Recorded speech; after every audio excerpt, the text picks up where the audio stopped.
correct you if you get them wrong.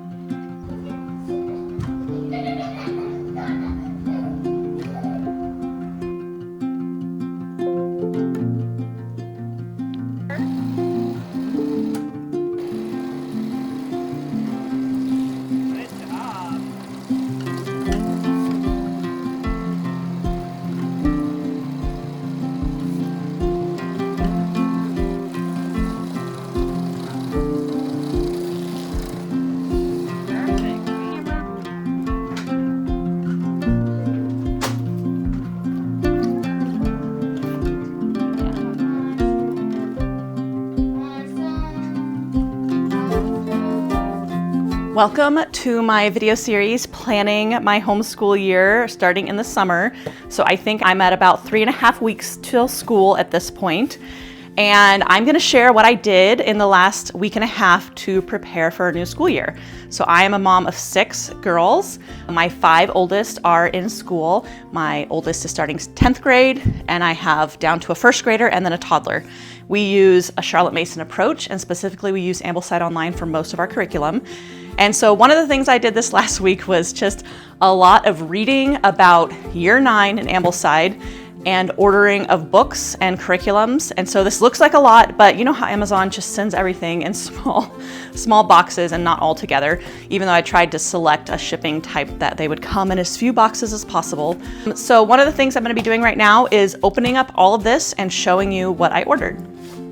Okay, I've officially unpacked all those boxes, which actually wasn't as hard as I thought it was gonna be. And I'm gonna show you what I purchased last week for our homeschool year. So a little bit of background. My oldest daughter is starting Ambleside Year 9, so I had to buy all the books for that. Thankfully, with the Ambleside curriculum, I already own all the other books for the other years.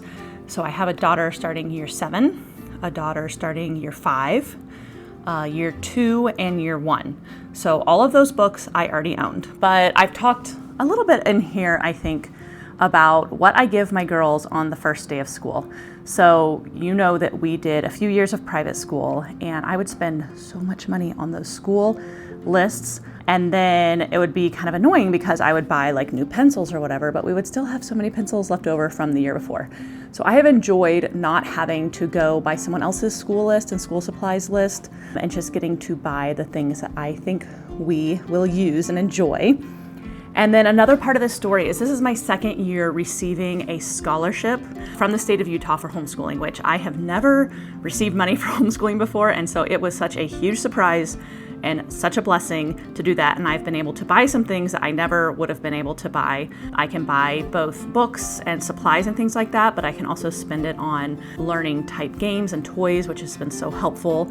And then the other thing I'm able to spend it on is music lessons. So the majority of the tuition or the scholarship money goes towards music lessons. I have girls in 10 different lessons a week. So I have my 5 older girls that each are playing piano, and then they are each learning another instrument. So most of the money goes towards that, and I wouldn't be able to do all of those lessons if I didn't have that. It's a blessing. But then I'm also able to use that money to buy things that are not needs at all, but are just things that I feel like add to our family culture and that will enable some more learning experiences. So last year when I got the scholarship for the first time, I used it to refresh our electronics because I had never bought electronics that were just for homeschooling. I'd always used like my husband's hand-me-down computer from work, and it was usually glitchy by the time he was done with it. So I was able to get a laptop for all of my girls to do math and typing and current events and geography on, and they share that. I was able to do things like buy a set of Prismacolor pencils, like the big set, which again, I'd never done. We were still using my Prismacolors from when I was a kid, and I was like, wow, if these are still around, they're probably a good buy. So I bought them a new set of those. So I might go in another video about some of the things I've tried out because of that scholarship money that I was able to use. But now that I have girls in 10 different lessons, I just allocated what I needed for the lessons from that and had a little bit left over for my younger girls who get less money. And then my middle and high school girls get a little bit more. But again, their stuff is more expensive. So all that to say, these are the things I give my girls on the first day of school. So I've mentioned before that I love to get them a really nice copy of at least a couple of the literature books that they're going to read for school that year that they can keep in their library. And I've been writing just a little note from my husband and I in them on what school year it is for them, so that when they grow up, if they've done 12 years of school, they've gotten 2 or 3 literature books per year. They're going to have a really substantial library. And what I think is special about it is it's not just a library of random books, but it's books they've actually read. And so I think that's going to be really cool for them to see at the end of that. So that's what I've done for most of my girls. And then I am adding in a few little school supplies. I try not to buy stuff that we don't need, so I'm not just adding to more clutter in our house, things that we could actually use and that will be fun for them to get. So I'm going to start with my toddler. We cannot leave her out, because she's going to know that she's not getting anything on the first day of school.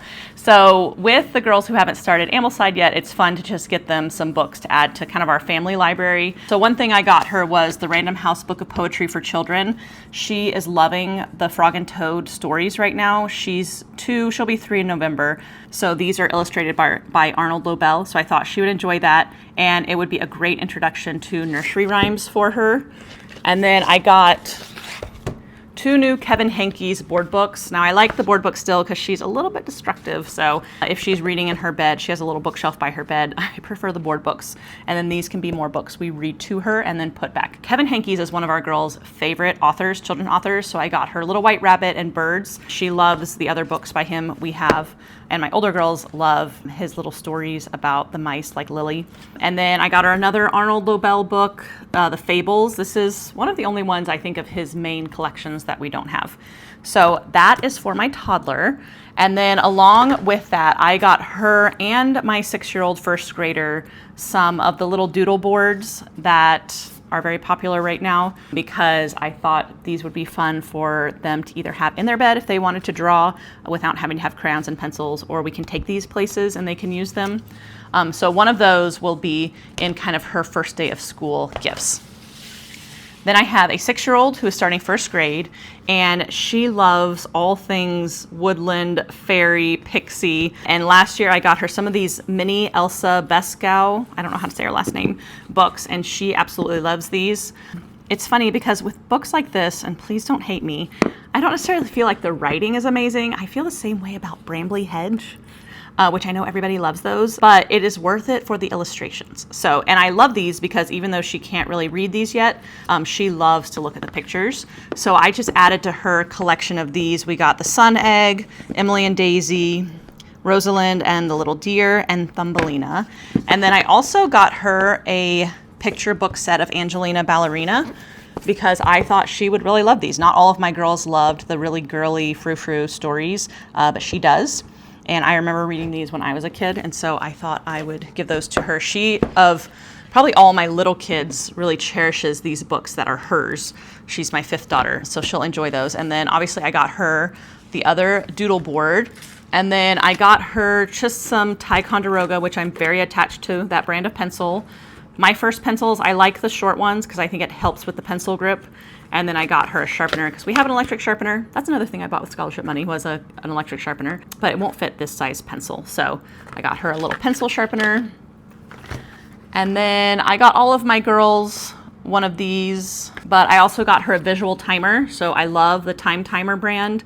I bought all my girls some of these when we first started homeschooling, and a lot of them have been dropped or just aren't working anymore, so I'm replacing theirs. So she's going to get a timer, and what this is helpful for is if she does do any type of independent work, like if I ask her to, read something for this amount of time, or to have a rest time for this amount of time. When they do electronics, this is how they keep track of how much time they get. It's nice for them to each have one of these, and then they're responsible if it gets lost or broken. So each girl has their own. Another thing I bought that's not going to be a gift for anybody is just some scratch paper for math, and I will just keep this in the computer desk where they do math, and each girl can just use the top page and then rip it off and throw it away when they're done. I like the dot paper because I think it leaves room for writing things neatly, but also leaves room for drawing and things like that. So I ordered some of that.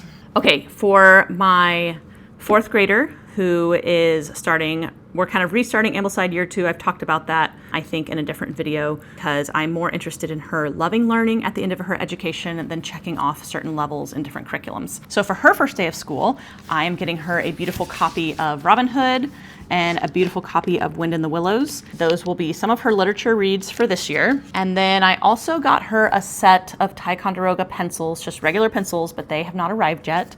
And then she is also getting a new timer.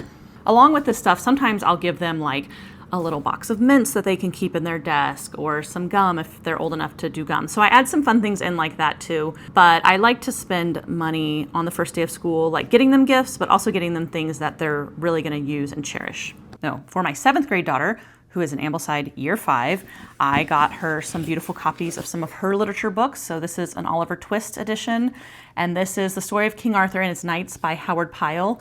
I think these are both from Barnes & Noble, which is a trusted place that I go to get these really nice hardcover copies. I think they have some of the most beautiful options.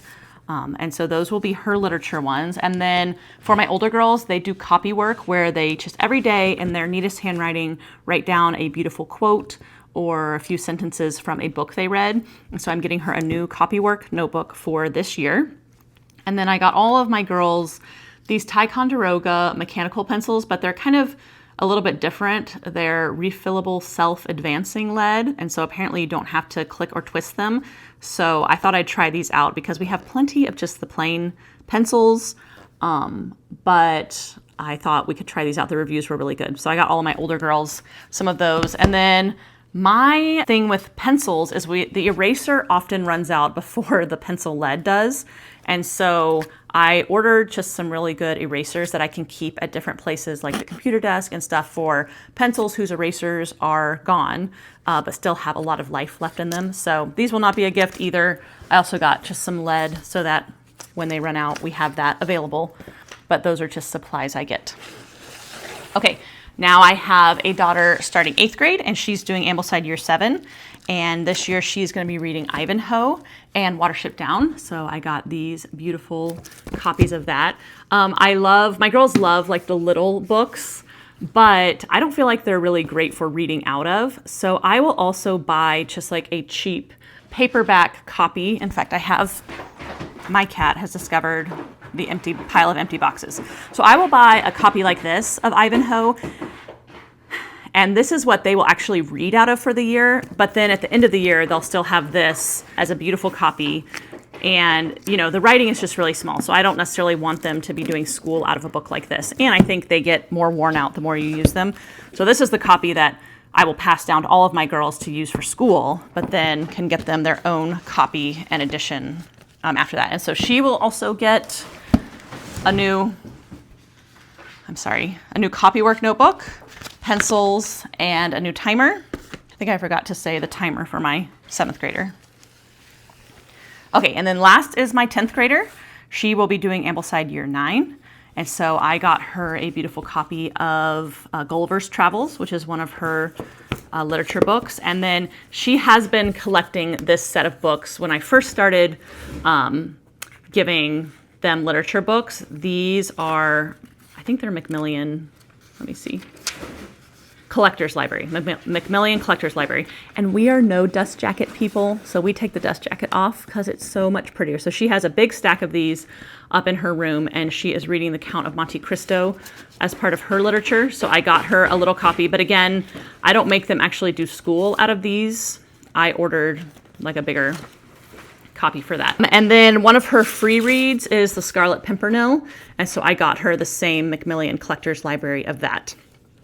I think it's fun, if you can, to try and pick some editions. Hey, Jim. To pick some editions that your kids can collect over the years. And so like a lot of my girls have this Barnes & Noble line, and I give a lot of them this Wind in the Willows edition because it's so beautiful. So that can be fun to find a publisher that you really like and stick with that. I know that these Macmillan Collector's Libraries can be hard to find because you can't order them directly from their site, but they can usually tell you a store that has them. So a couple of these I ordered from Walmart and from Target because Barnes & Noble didn't have those specific books in that edition. And then my oldest daughter also gets a new copywork book and a new set of pencils. So those are first day of school gifts that I'm giving my girls, and I think they're going to be really excited about that. I had to kick my cat outside because he was driving me insane. Okay, so the next thing that I ordered a lot of were the Year 9 Ambleside books.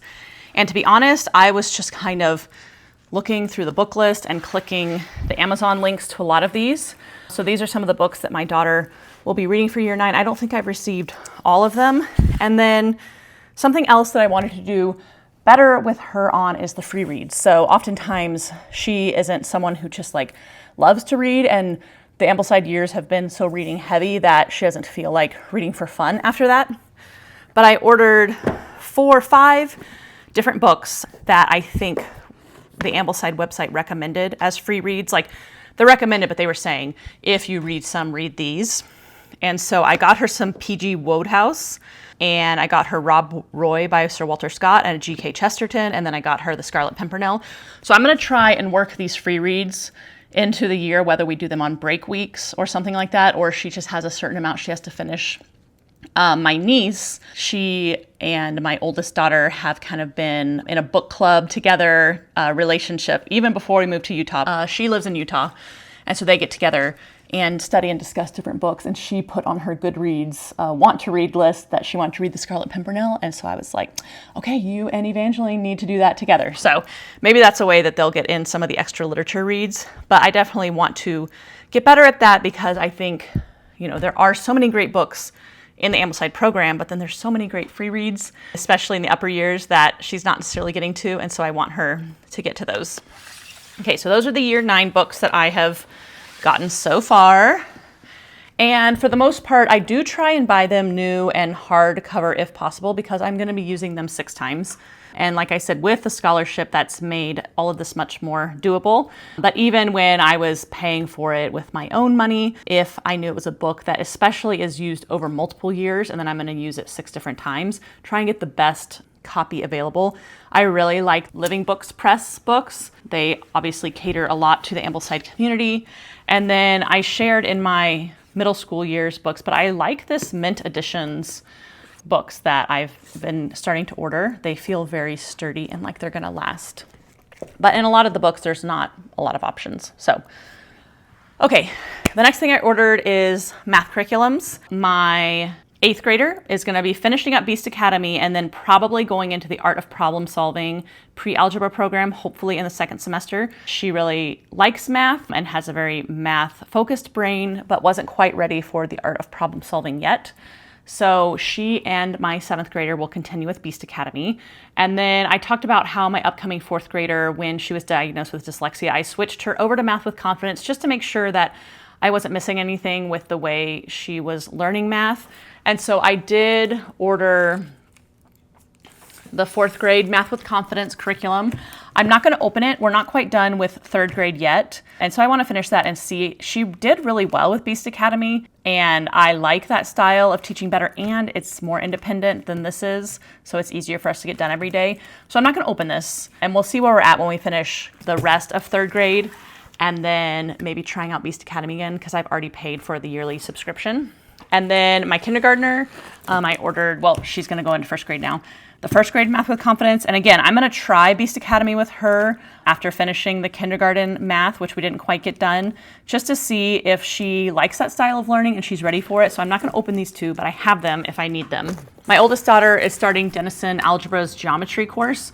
She switched to Denison after Beast Academy, and this is written for more kids who maybe have some hard feelings towards math, which was definitely me as a kid, and she has not necessarily enjoyed it ever since kind of her classroom experience with math in upper elementary school.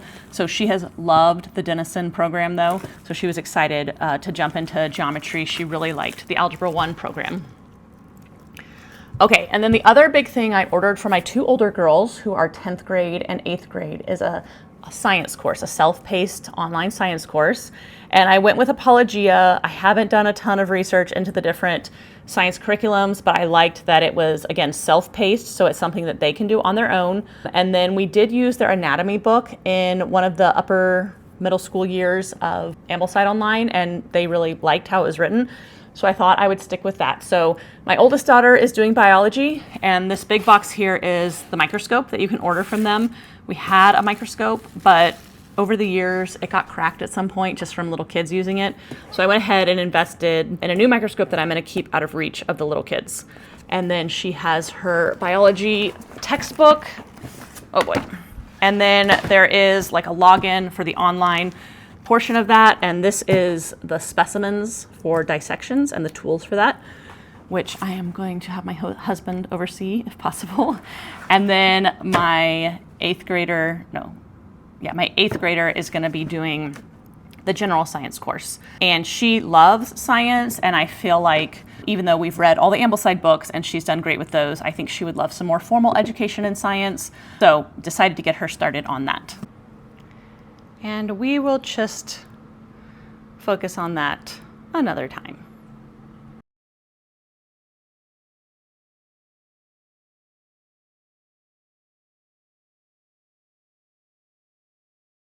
Another thing I ordered this year for the first time was a big order from Lithos Press. I have seen different Christian influencers talking about them, book influencers, and I always love a well-written Christian book. I feel like as a reader, it's hard for me to find books from a Christian perspective that are written well. And so I've heard really good things about these, and since I was able to purchase them with that scholarship money, I went ahead and did that. I had some little girls who loved reading Little Pilgrim's Progress last year, so I got the set of the Pilgrim's Progresses, and it came with the free audiobooks that I turned into Yoto cards. So we did that. This is also by Bunyan, The Man's Soul Chronicles. I think they've only released book 1 so far, but I got those, and then I got The Wisdom of God, which is on the wisdom literature in the Old Testament, the Parables of Jesus, and the Kingdom of God Storybook Bible. So I'm excited to go through these with my girls. I don't have an opinion on them yet, except for that they're beautifully bound. I also got their copy of Paradise Lost, but I think one of my girls already stole it. She was like, oh, this is pretty. I'm going to go add this to my collection. So I'm going to have to go rescue that at some point. But excited to read those with my younger girls for just bedtime stories or for our morning times in the morning. Okay, so what else did I do this week to prepare for homeschooling? Well, I know in the last video I told you I made a big list of just all the tasks that hang over my head during a homeschool week that I wanted to figure out times to work them into hours of the day that I didn't feel like distracted me, like in the morning and early afternoon hours. So I'm still working on that. But one thing I've started doing is I've started writing out very specific instructions for how to do some of those chores. And I'm gonna make little cards and print them out. And I'm gonna hang them next to our skylight calendar, which I also wanna start utilizing more.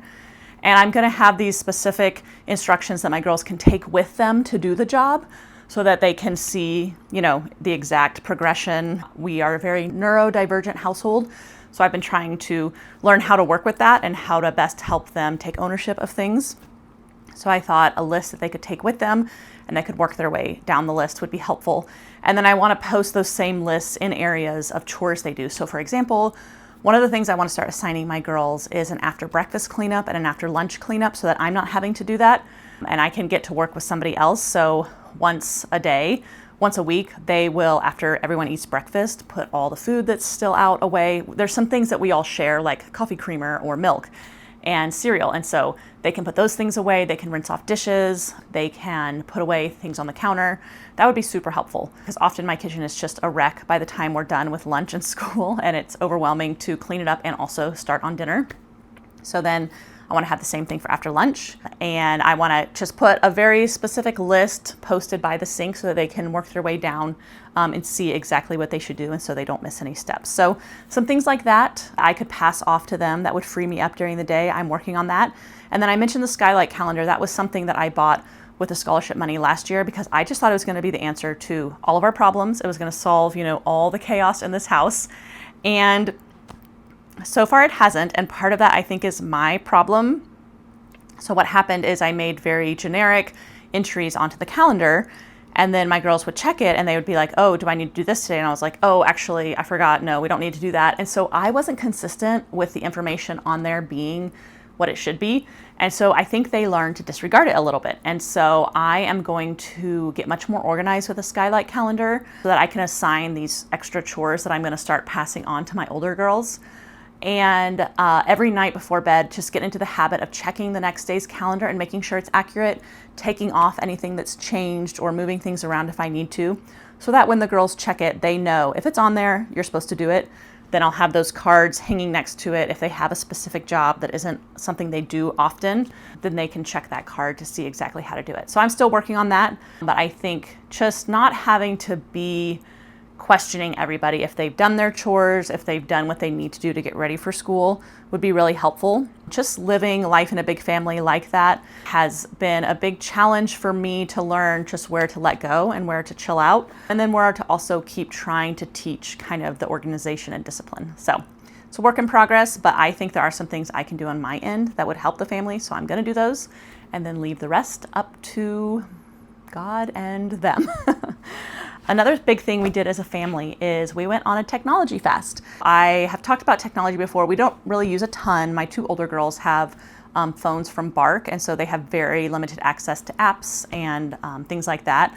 They were still, I felt like every day they were just looking forward to their hour of electronics time, whether that was playing Minecraft with each other in a world or watching a show together or something like that. I just felt like we were bored all day just to get to that hour and then kind of grumpy afterwards, which I totally sympathize with. And so we just decided as a family to go on a technology fast. So we haven't been watching TV, we haven't been using devices. I've allowed my older girls to keep like texting on their phones, and they begged me to let them keep Duolingo so they don't lose their streak. So we did that. My husband and I also deleted just everything that wasn't a necessity off our phones. And honestly, it's been way better than I anticipated. We haven't been as bored as I thought we were.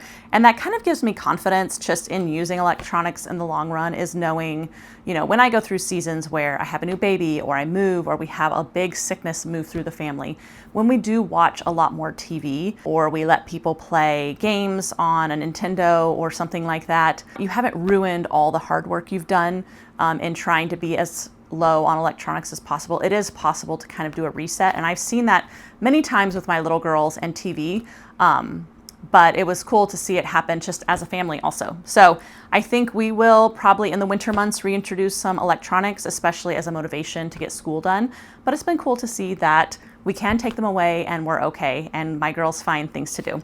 So one thing I did in preparation for going no technology, we do still use our Yotos because they are screen-free, is I printed out a menu of all the Yoto cards I've either made on a make-your-own card or that we own. Because what I do is I let my girls have a make-your-own card, and then I just load the stories onto it from my phone so that we don't lose the cards. But oftentimes, they just weren't always aware of what cards we had, or they'd forgotten about cards. So I took the time to make just a menu of them and put them in a folder, put them in sheet protectors so that they can look at this and tell me books they want to read. And as I buy more books, I'll just print out more pages and add those to it. So that was a little project I worked on. Took me probably an hour or so to make the no technology time go a little bit easier and hopefully get them listening to books more. Another thing I did this week is I tried to plan a little bit of fun time as a family. So my husband's a pastor, as I've said before, and he spends all week writing his sermons into the weekend. So it's really impossible for him to take a week off if he's preaching. But this week that we're in right now, one of the other pastoral residents at our church is preaching. And so I asked my husband, could we take a week off and do some fun things, some staycation things as a family? And so he does have one thing he needs to do Wednesday morning and early afternoon. But besides that, he's taking the week off, which is our first in a long while, probably since we really got our church plant going and even moved to Utah. We have tried to plan some fun outings as a family. So yesterday we went up to Tibble Fork, which is a reservoir near 45 minutes from our house. We borrowed a friend's paddleboard and we have some small kayaks for the younger kids, and we spent the whole day there, and it was really good to get out as a family and enjoy that. And then today my husband has the girls at kind of our big children's museum. It's not just a children's museum, it's a whole almost little city of places for kids to visit and that we have a membership to. And then the second half of the week, we are going to potty train our 2-year-old because if I don't get it done before school starts, then I'm going to need to wait until we have a break off school because I'm just too busy with all the things during the school week to take off the time to focus on being with her and potty training her. So with my husband off of work and hopefully around, he and I are going to tag team potty training her over the next few days, and hopefully we can start saving money on diapers. Along with potty training, my husband is going to be chipping away at that list of projects that I made in my last video that would be helpful to get done before winter comes, before school starts, so that we can just be focused on family life, our ministry life, and school life with our kids. Okay, so that's all I've worked on the last week and a half, and what am I gonna work on for the next week or so until I make the next video?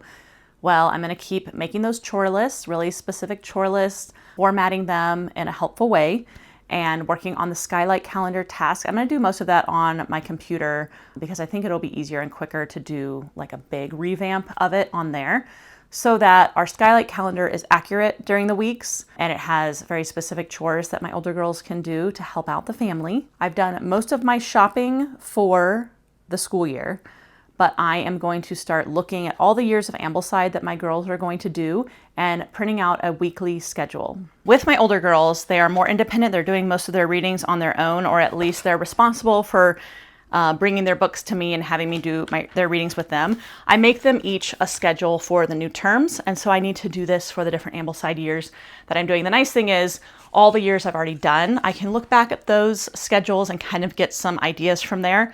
But I also take into account the child's personality and just what I know they're capable of in doing that. So I will have a list of just daily work that they're gonna do, and they can either cross these off or just keep track of what they've gotten done. And then these are their Ambleside readings that they'll do each day of the week. And on the other side of this clipboard, I have the term schedule printed out so they can see exactly what that reading is and what they need to accomplish. So I will work on starting to get those formatted. To be honest, I'm way ahead of where I've been most homeschool year. 3 homeschool starts ago, I was 7 months pregnant with my 6th baby. I was exhausted and just barely hanging on, but also feeling the pressure to get as much school done before the baby came as I could, knowing that it was gonna be rough after that. So that year, I was probably kind of organized just because I was feeling so much pressure from the baby coming, but also exhausted while I was doing it. 2 years ago, we were moving across the country. And so in September, we arrived in Utah from Georgia. So I think I had started some of the new school year before we left Georgia, just because I knew that we were going to spend a few weeks unpacking and things like that. But at the same time, just the whole moving process was one of the hardest things I've done as a mom, way harder than having a new baby, which in my mind is one of the hardest things for me to do. And so that ranks up there as one of the most difficult school years. And then last summer, we moved into this house and just had endless projects we could work on. I think the beginning of last school year was probably my most disorganized and most rushed, because I remember the school year was starting and I just didn't even have all the books yet. Like, I'd ordered them, but they weren't there yet. So my daughter would be like, I'm supposed to do this reading. Where is this book? And I'd, check my Amazon app and be like, oh, it's still not here. So let's just get caught up on that one later. So it was difficult. And I say that to say, it's okay to have some years where you're on top of things. Obviously, I didn't even have the bandwidth to make a YouTube video on those school years. And this year I do. I talk a little bit about this in my Ambleside years 6, 7, and 8 video, that even doing it imperfectly, it's still worth doing. So don't feel like when you compare yourself to these moms that just have been planning this for months now, they're perfectly organized, that if you can't be that way, it means you shouldn't homeschool. It is still an amazing education for your child, and I think part of becoming a more seasoned homeschool mom is the confidence knowing, what things are important and what things you can just kind of be gentle with yourself on. So I'm more organized this year than I have been in the past, but I'm not as organized as I would still like to be, working on it. But yeah, those are the things that I will try and focus on this coming week, along with the typical, cleaning, cooking, laundry, all of those things that never stop. But I hope that you guys are having a great summer and that you're finding time to rest and also to feel like you're getting prepared for the next school year.